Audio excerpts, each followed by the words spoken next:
با مهمترین خبر و گزارش های روز برنامه اطلاعاتی پیغام منظور شماست. السلام علیکم.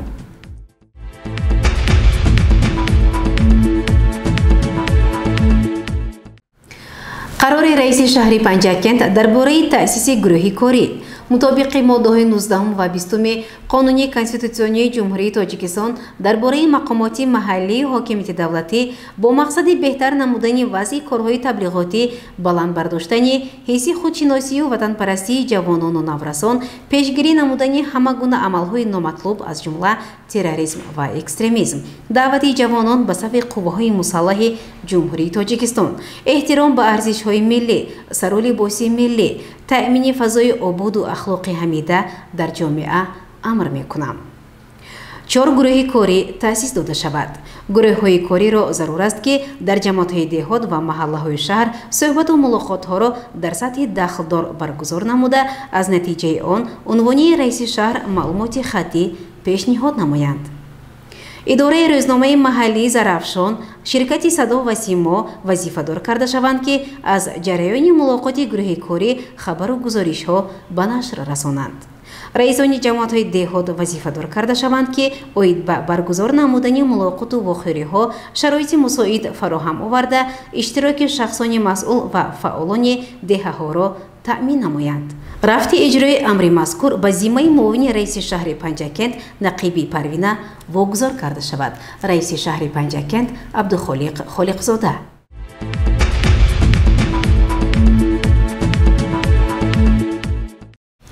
ملاقات نوبتی رئیس شهر پنجکند عبدالخالق خالقزاده با دانشجویان پنجکندی که در مؤسسه های تعلیمی مرکز ولایت تعلیم نمایند دایر کردید. ادامه این موضوع در گزارش دیگری برنامه توجه نمایید. سانه 26 اپریل سال روان در قصر جوانان شهر خوجند ملاقات رئیس شهر پنجکند خالقزاده عبدالخالق با دانشجویان مؤسسه های تحصیلات عالی و میانه کسبی دایر گردید. ملاقات را مدیر شعبه رشد اجتماعی و رابطه با جامعه دستگاه رئیس ولایت سوخت تاجبای سلطانی آغاز بخشید. سپس رئیس شهر پنجکند از موقع خاصه سیاست جوانان در فعالیت دولت و حکومت جمهوری تاجیکستان و توجه پیوسته اساسگزار صلح و وحدت ملی پیشوای ملت پرزیدنت جمهوری تاجیکستان محترم امامعلی رحمان نسبت به این طبقه جامعه سخن گفته ذکر نمود که امروز کار و پیکار جوانان کشور چون نیروی سازنده مایه افتخار و سر بلند خلق بزرگوار ما گشته است. همزمان رئیس شهر پنجکند از اعتماد و باوری رئیس ولایت سوخت معاون اول رئیس مجلس ملی مجلس عالی جمهوری تاجیکستان محترم رجبای احمدزاده به کار و روزگار جوانان چون آینده ملت و دولت یادآور شده قید نمود که امروز در مؤسسه های عالی کسبی کشورمان زیاده از 6000 و در مؤسسه های تحصیلات عالی و میانه کسبی ولایت زیاده از 900 نفر جوانان شهر و دهات پنجکند تحصیل می نمایند. تاکید گردید که جوانان را ضرور است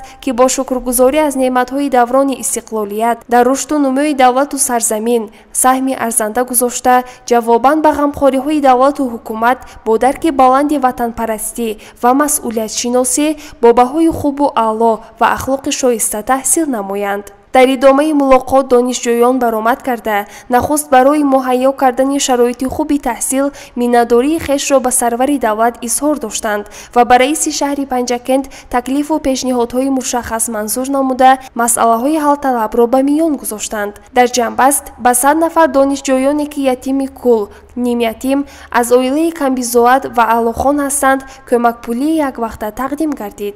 گزارش صبرین اکرم و ویس مرجان خالف.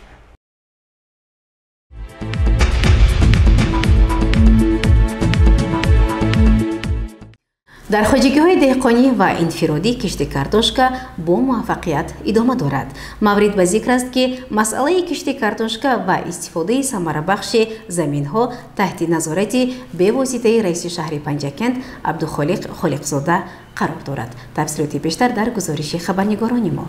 асосгузори сулҳу ваҳдати миллӣ пешвои миллат президенти ҷумҳурии тоҷикистон муҳтарам эмомалӣ раҳмон дар доираи сафари кории хеш ба шаҳри панҷакент зимни суханронияшон изҳор доштанд. имрӯзҳо ки бо фарорасии фасли баҳор дар кишвари биҳиштосои мо мавсими киштукор ва дигар корҳои кишоварзӣ вусъат гирифта истодааст, ба кулли сокинони шаҳри панҷакент бахусус деҳқонону кишоварзони соҳибтаҷриба аз ҷумла роҳбарони хоҷагиҳои деҳқонӣ, соҳибкорон ва ҳамаи онҳое ки дар ихтиёри худ як порча замини корам доранд муроҷиат менамоям ки истифодаи оқилонаву самарабахши обу заминро таъмин намоянд.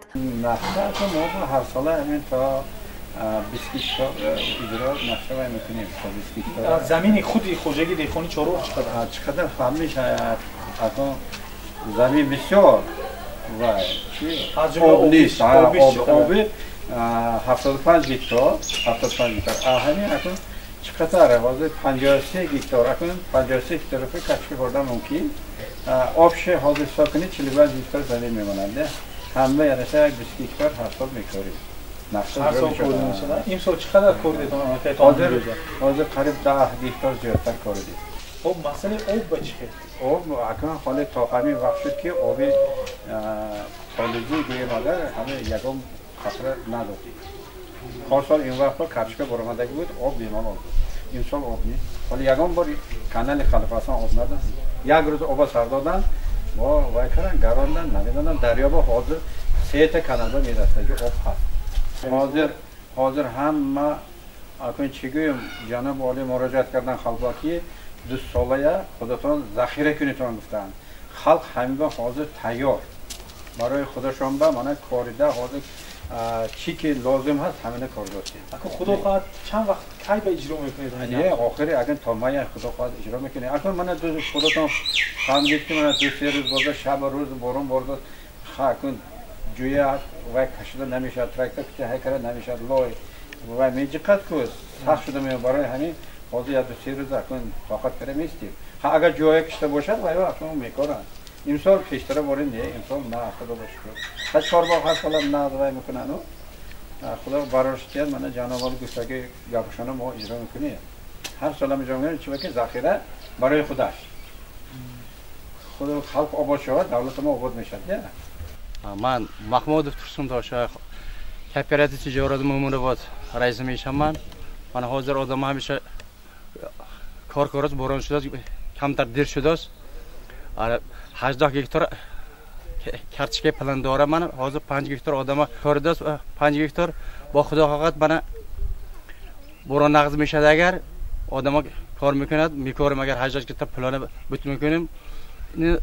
ҳисоби ман 70 гектар замин дорад кооператив тиҷорат Мумунобод ба. ана қариб 19 гектараш ин насос хати лал мегузашта. Вақташ ба об гузаштаги ҳозир ин насос хати ин корда наметонем. Инҷа боғ мисол дигар бутазор мутазорам дорад. Мисол қариб 14 гектар тусор дорам. мисол қариб 50 гектар замин корам аст ба 18 гектар ина ҳукумат план дода будааст. картошка ба мана 5 гектар мана қариб тайёр шуд. ҳар моҳ омор бо отчет метем. отчет ба мана метем худо хоҳад мана 5 гектар тайёр шуда гуфта. бу мондагиша худо хоҳад мекорем. мана 15-20 май ина ҳама рӯз пага гуфта май мисол намешад то 15 то 20 май ба худо хоҳад иҷро мекунем. ман раис кооперативи тиҷорати Орено Исанов. кооперативи тиҷорати Орено дар ҷамоати Косарош зиёда аз 130 гектар замини обӣ, зиёда аз қариб 200 гектар заминҳои лалмӣ ва дигар заминҳоро дар бар мегирад. мувофиқи нақшабандии ҷамоат дар кооперативи тиҷорати Орено 30 гектар нақшабандӣ шудааст. то имрӯз аз сабабҳои боронгарӣ ва дигар сабабҳо киши картошка қисман қариб 1 гектар гузаронда шудааст ки ин ба талабот ҷавобгӯ нест. мо ҳаракат мекунем ки дар рӯзҳои наздик худо хоҳад кишта нақшаро наздик мекунем. ҳаракат мекунем ки то ҳамин 15 мая جنباز کنیم. مسئله آب میام تنقیص نیست. آب سال گذشته 30 سال باز آب وای. همین چیزی موافقی طلب مردم کی خواهم میکنن. زمین‌ها چقدر آبیاری میشن توسط پایگاه آبکشی؟ زمین‌ها توسط پایگاه آبکشی. قسماً اون کوه با توسط چشم آب. جایی که پایگاه آبکشی که آب تامین میگردد پایگاه از تعمیر برآورده شدگی کار میکنن. پای ناسوس یکم وای ندارد یکم چیزی پرابلم ندارد فقط آدمی درکار که آب گرد آب تیاب تمام یکم بار آب سر داده تام؟ نه آب سر نداد دیگه اصلا که حاضر آب چشم آب خودش هست حاضر آب موسوی برام شد تام با 15-20 ماه سوی میرود همین چی دریا میرود. اکی به نیت دارتون آب سر دادن؟ آب خدا خواهد اکنون کارچیکا پر کارده وای کنیم حاضر بارونگری میدونید خیلی نمناکی بلند بارونگری هست هر روز بارونگری خیلی الحال حرکت میکنیم که وقتی گفتن نمیتونیم خیلی وقتی در کورشون میگیریم او پرابلم نیست. حاضر یگانجا با کشت رفته ایست دست یا نه؟ کشت رفته است خود کشلاق باید تو همین بارونگری 4 روز باز خیلی 4-5 روز باز نشده کشته از این پیش شدگی بود. با این مقصد رئیس شهری پنجاکند خالقزاده عبدخالق از رفت کشتی بهاری از جمله کارتوشکا در جامعه‌های دهات دیده نمود. ضمن شناسایی از حالت پایگاه‌های آبکشی و جریان کشت از جامعه‌های دهاتی سرزم، چینار، خلیفه حسن، کوساتراش، لایق شیرالی و یاری رئیس شهر مسئولین را وظیفه‌دار نمود که دایر به وسعت کشت و کار بهاری، استفاده ثمرناک زمین و تامین فراوانی بازار استعمالی اهالی با محصولات خوشصفت وطنی چاره‌های سودمند اندیشند. رئیس شهر دستور سپارشات اساسگذار صلح و وحدت ملی پیشروی ملت پرزیدنت جمهوری تاجیکستان محترم امامعلی رحمان را جهت وسعت کشتی بهاری زراعت‌های کشاورزی بنابر وضع متشنج جهانی امروزه یادآور شده مسئولین را بهر استفاده ثمرناک زمین وظیفه‌دار نمود. گزارش صبرین اکرم و وشا حسین صالحov.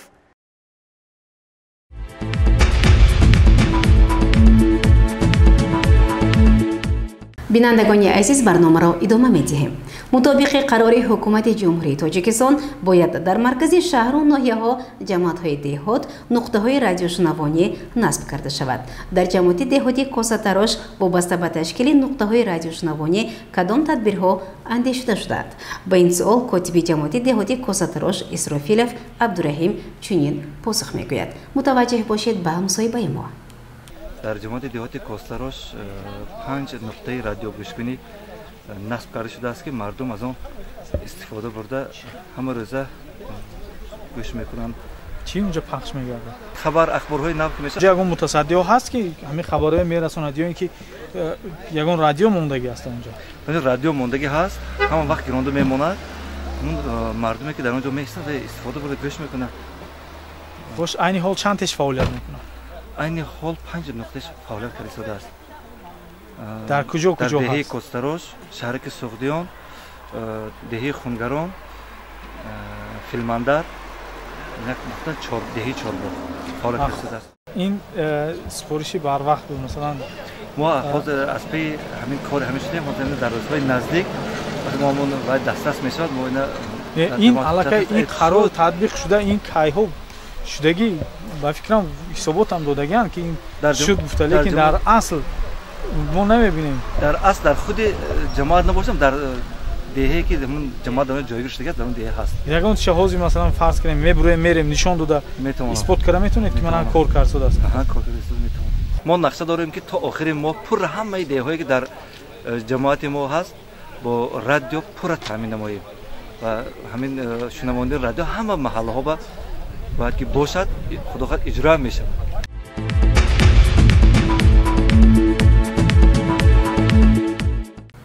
وابسته به دستور و سفارش‌های اساسگذاری صلح و وحدت ملی پیشروی ملت پرزیدنت جمهوری تاجیکستان محترم امامعلی رحمان بلند برداشتن معرفت سیاسی و حقوقی حیث وطندوستی پیشگیری از شامل شوی به حزب و حرکت‌های تروریستی و اکستریمیستی روندهای نامطلوب در جامعه و دیگر موضوعهای مهمی روز با اشتراک رهبری کمیته حزب خلقی دموکراتیک تاجیکستان در شهر پنجاکند مقامات حفظ حقوق امنیت نمایندگان دستگاه رئیس شهر مؤسسه های تعلیمی و فعالان ملاقات برگزار کردید.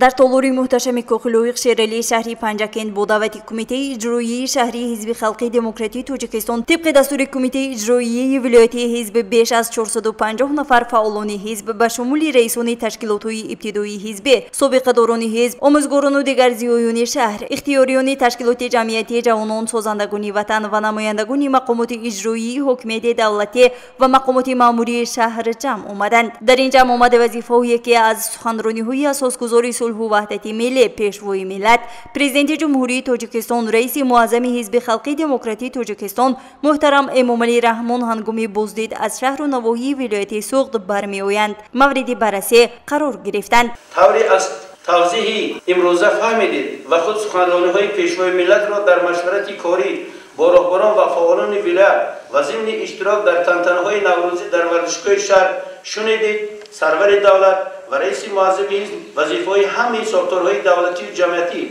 از جمله کمیته‌های اجرایی و اعضایان جانبداران حزب خلقی دموکراتی تاجیکستان را در شرایط مرکب سیاسی و اقتصادی منطقه و جهان واضح و روشن بیان نمودند. در این سمت ما اعضایان کمیته اجرایی شهری حزب و حزبیان که در 88 تشکیلات‌های ابتدایی حزبی 14,000 نفر حزبیان را سرجم می‌نماید و تکیهگاه پشتیبانی معنوی حکومت مملکت و سیاستی دوراندیشانی پیشوای ملت و رئیس معظم حزب ما محترم امامعلی رحمان محسوب می شود. باید صادقانه تلاش ورزیم با هر راه و وسیله حفظ نمودن منفعت‌های دولت و ملت، فضای صلح و ثبات در جامعه، دستگیری عملی اقدام‌های شایسته سرور دولت، مبارزه پیوسته با پدیده‌های نامطلوب از جمله پیشگیری شامل شوی جوانان ناآگاه با عقیده‌های افراطی، با مردم فهماندن مقصد و مرام ناپاک مخالفان سیاست حکومت مملکت، با کارهای سازندگی و بنیادکاری جلب نمودن اهل جامعه با مناسبت جشن 35 سالگی با استقلال سیاسی رسیدن جمهوری تاجیکستان در روحی و تندرستی تربیت نمودن نورسان و جوانان با استفاده با ثمر هر قطعه زمین جلب نمودن همدیاران، همکاری گسترده و همروزه با مقامات اجرایی محلی حاکمیت دولتی شهر از وظیفه‌های عمده تشکیلات‌های ابتدایی حزبی و فعالان حزبمان در شرایط امروزه میباشد. یادداشت می‌نمایم که اجرای این کارها از هدف‌های برنامه‌ای حزب خلقی دموکراتی تاجیکستان نیز برمی‌آید. در آغاز جمع آمد رئیس کمیته اجرایی حزب خلقی دموکراتی تاجیکستان در شهر پنجکند عضو مجلس ملی مجلس عالی جمهوری تاجیکستان مراد شکرزاده حاضرین را با محتوای سخنرانی‌های پیشوای ملت در بازدیدها از ولایت سوغد از جمله مشورت کاری با رهبران و فعالان ولایت شناس نموده ذکر کرد که سرور دولت سفر کاریشان را به شهر و ناحیه‌های ولایت نتیجه گیری کرده اید به تطبیق سری وقتی سفارش‌های حکومت جمهوری تاجیکستان دستورهای ضمن سفرهای کاری داده پرزیدنت مملکت اجرای نشاندهنده‌های پیام پرزیدنت به مجلس عالی وسعت کارهای سازندگی به استقبال 35 سالگی استقلال دولتی در نزد مسئولین وظیفه‌های مشخص گذاشته از وضع مرکب امروزه جامعه جهانی یادآور شدند. محض در همین زمینه سرور دولت جهت تامین نمودن فراوانی بازار استعمالی با محصولات نیاز اولیه، مواد ضروری و تشکیل کردن ذخیره کافی آنها، پیشگیری بالاروی به اساس نرخ‌ها، به راه ماندن فعالیت منظم و استواری ساحه‌های اقتصاد، ادامه دادن نقشه‌های سازندگی و بنیادکاری،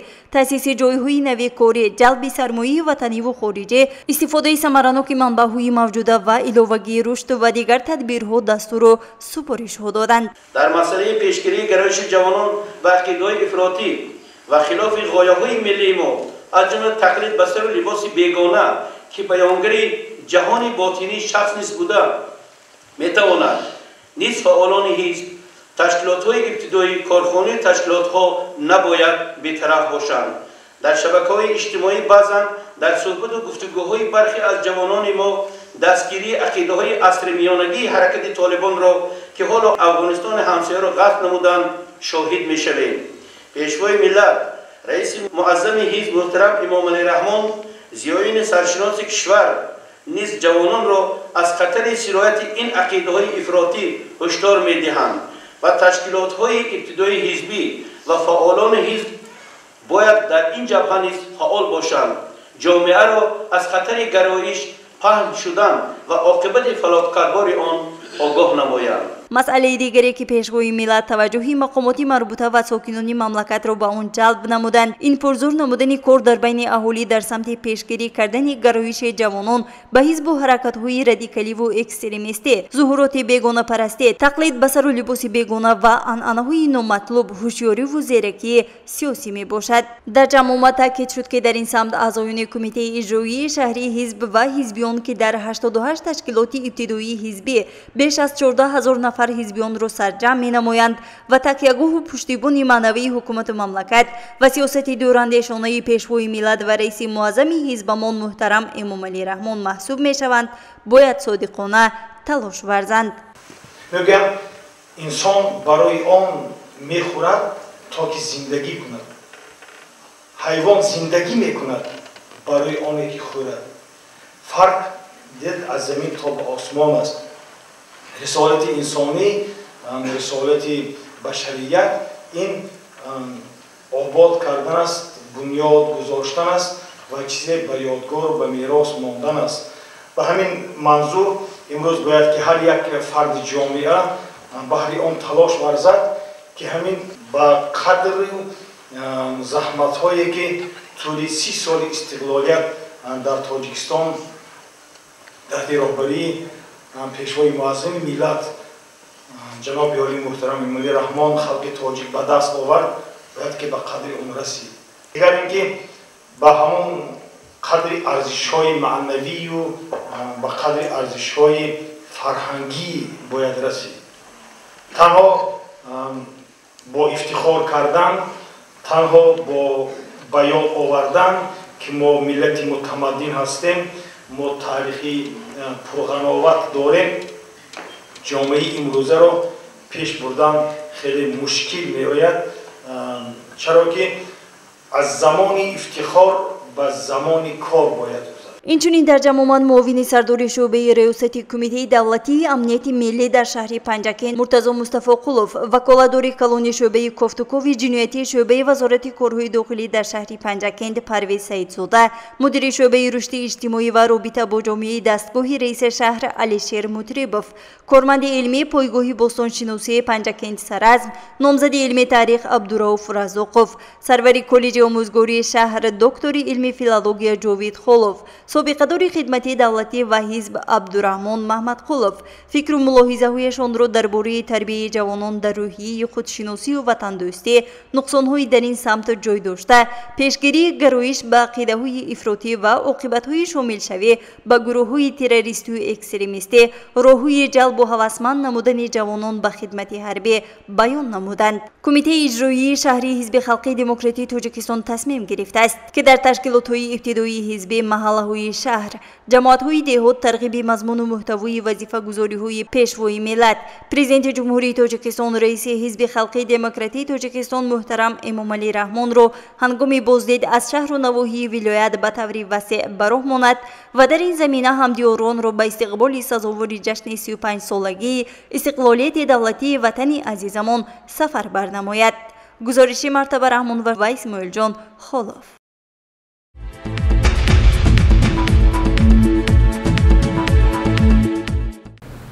ادامه برنامه اطلاعاتی پیغام. سانه 28 اپریل سال روان در قلمرو شهر و دهاتمان روز یگانه اخبار در موضوع تاجیکستان خانه امیدی ماست گذرانیده می شود. ضمن این چاره‌بینی با اشتراکچیان آن مسئولین درباره دستاوردهای عظیم کشور صاحب استقلالمان تحت راهبری و هدایت‌های اساسگذار صلح و وحدت ملی پیشوای ملت پرزیدنت جمهوری تاجیکستان محترم امامعلی رحمان معلومات می‌دهند و مردم را با کارهای آبادانی و سازندگی، استفاده عاقلانه زمین و دوست داشتن وطن سفربری جوانان به صف قواهای مسلح جمهوری تاجیکستان دعوت می‌نمایند.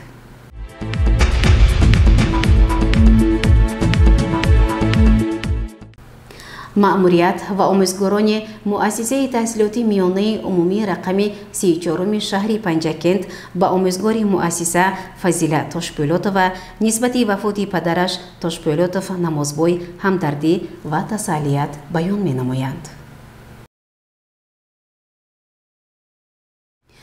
بینندگان گرامی، در همچه برنامه اطلاعاتی پیغام به پایان می رسد. برای هر یک شما تنسیتی و خانوادگی را خواهانیم. خیر.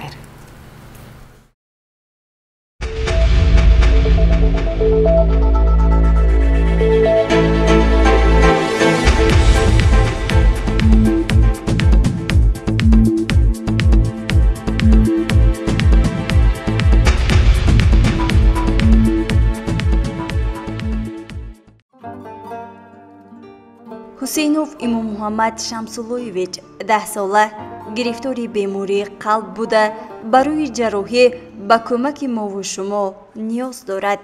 ماه شریف رمضان ماه ثوابجویی و ماه خیر است.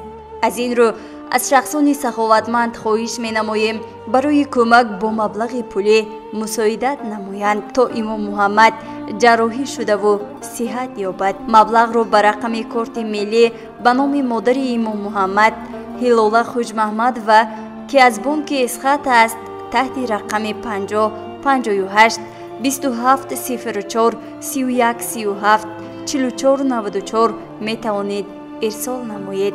همزمان می توانید با رقم های تلفنی 92 856 56 34 و 550 55 56 34 با مادر امام محمد در تماس باشید و توانید کمک خود را رسانیده. نباید فراموش کرد که یک عمل خیری ما می تواند حیات را نجات بخشد. پس بیایید بی توجه نباشیم. من برای فرزندم حسینوف امام محمد کسلی دل داشتنش از شماها خواهش دارم که برای جراحی بردنم و فرزند من کمک خود را رسانید و گفتنی هم که در ماه شریف رمضان به فرزند صغیر یتیم من یاردم کنید. من یک مادری تنها هیچ کس ندارم. 4 کودکی خردسال دارم. مردم پنجکن فهمید که من هیچ کس ندارم. یک خودم 4 نفر کودک دارم. شوهرم 4 سال شد وفات کرده گیشه. من به هیچ کس نگاه نمی کند. یکی تنها یگان فرزندی کلانی هم حاله صنف 11 می باشد. دویمنگم صنف 9. این سیمم دخترچه هم صنف 8 می باشد. پسرچه خردسالم 10 ساله می باشد. من از شما احترامانه خواهش دارم با یک بار دیگه که به فرزند من یاردم کنید. به ماه شریف رمضان من 2 فرزندم را بای دادم. شوهرم را بای دادم. من نمی خواهم که این فرزندم را بای دهم.